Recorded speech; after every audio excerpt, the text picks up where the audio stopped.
I don't know if you can hear that. I'm out with the neighbor's cows. Sadly, it's not an moo interview, but while I'm outside, I was kind of like processing a video I had come across earlier. It's a clip from a podcast. I'm not sure whose it is. And they had a Jocko on, and they were talking to him.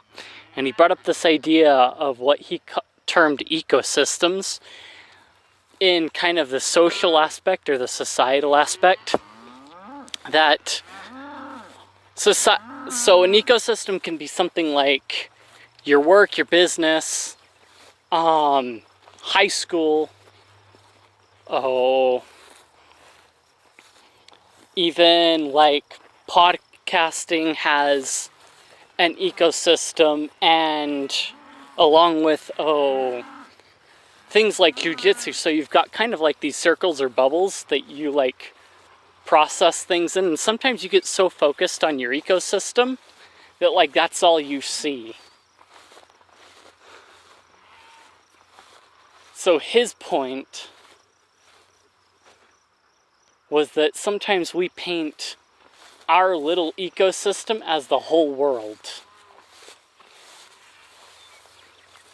Basically that when we look at the world, we just see like how it is for our ecosystem. So say like someone lives in the ghetto, then they process their whole life experience through that. Or if someone's only on social media the whole time, they process everything like it's social media.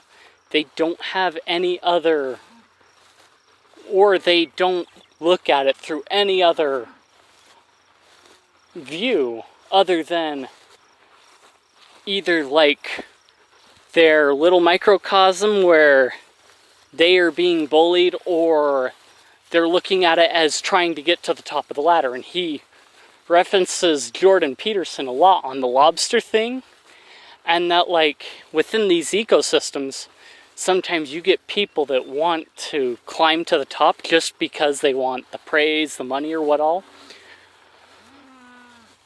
And that it turns into one of those like crab pulling games where they're just pulling each other down to get to the top, and no one stays at the top very long. He mentions too that like if that's your only reason is to get rich, that you're going to the top of that ecosystem, then that's not a good enough reason. But if you've got like other reasons like helping others, making the world a better place, and that's a better reason to be at the top. So being at the top isn't the only reason that you're working within that ecosystem. You're working within that ecosystem to do something more than be at the top. So if you don't even make it, but if you can fulfill your purpose for striving to get to the top, then that's probably better than any getting to the top, period. Because your motive is not the ends that you're looking at. It's the ends that you're looking at is being fulfilled, and going to the top means that your reach is even bigger because you're there at the top with your motive.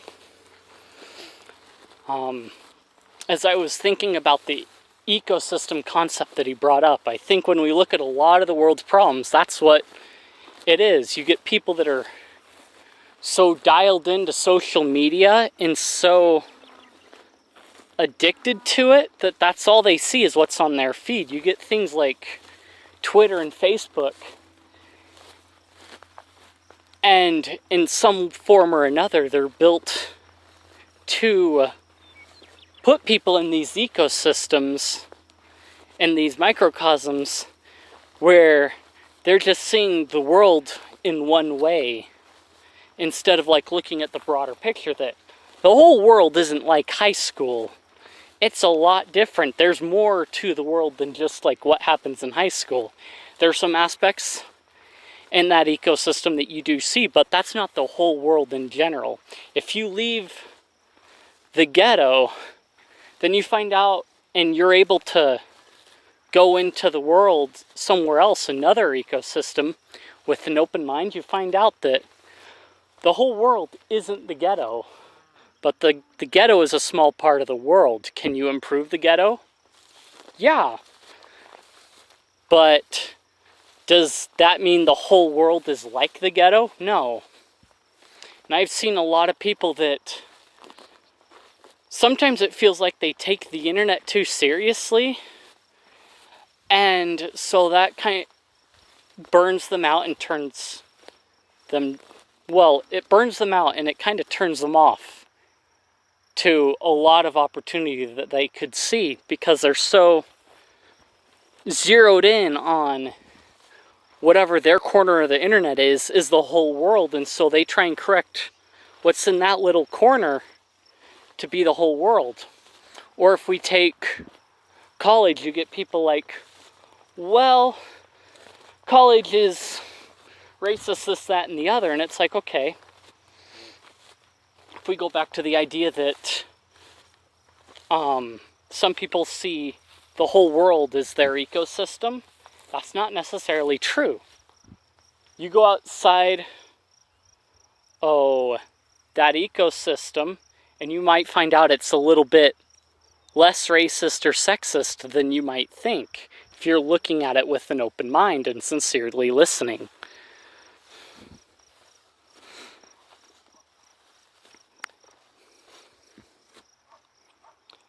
And that can sometimes be hard. Well, challenging. But sometimes, I kind of alluded to it, is that people project their ecosystem, their world, onto the rest of the world when that's not necessarily the case. So you may have someone that sees the whole world as racist, but is the whole world racist, or are they really racist and they're just trying to fix the rest of the world for something that they may be guilty of, that they feel that they are wrong in? I'm not saying racism is right, but sometimes people try and change the environment around them in order to feel less guilty, because then they're not tempted by the thoughts and their inner demons, because they've cleansed the rest of the world from the things that are those racist thought triggers. And I think that's the big thing, is rather than people changing the inside, they want to change the outside world so that they don't have to feel guilty for something that they perceive in the world. The hard part is when you're not willing to change yourself and change your viewpoint, you still end up seeing the rest of the world that way.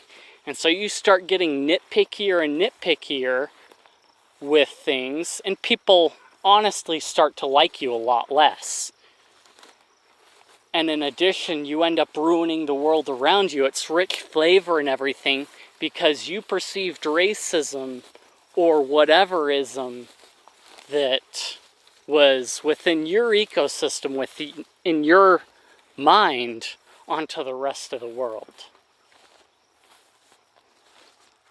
So really, our mind is our own little ecosystem. So if we just take the time to clear our mind, kind of improve ourselves, then maybe we can worry about changing the rest of the world a little bit less.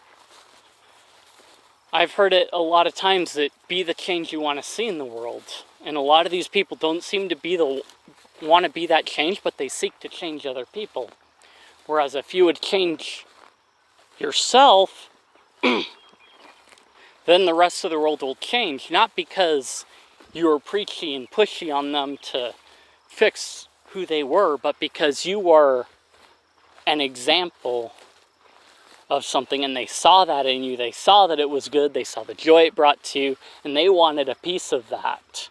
So they incorporated some part of that into them, and in that way, your influence grows in the world, and like mentioned towards the start, you climb in your ecosystem.